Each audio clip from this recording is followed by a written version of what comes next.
क्या आप जानते हैं कि आप अपना जमीर एक चवानी में बेचेंगे?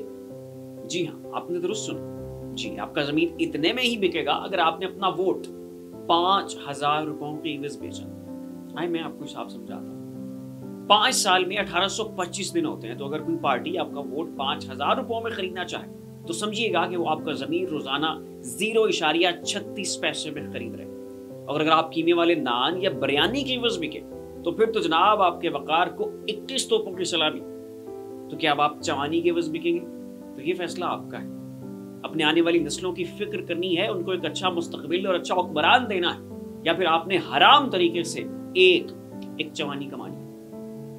अब 12 करोड़ वोटर्स सब मिलकर निकलेंगे तो जमीन कांप उठेगी और किसी के बाप की भी जरूरत नहीं होगी कि आप पर अपना फैसला मुसल्लत कर सके। तो फिर आएगा वही जिसे आप चुनोगे और होगा वही जो आप चाहोगे।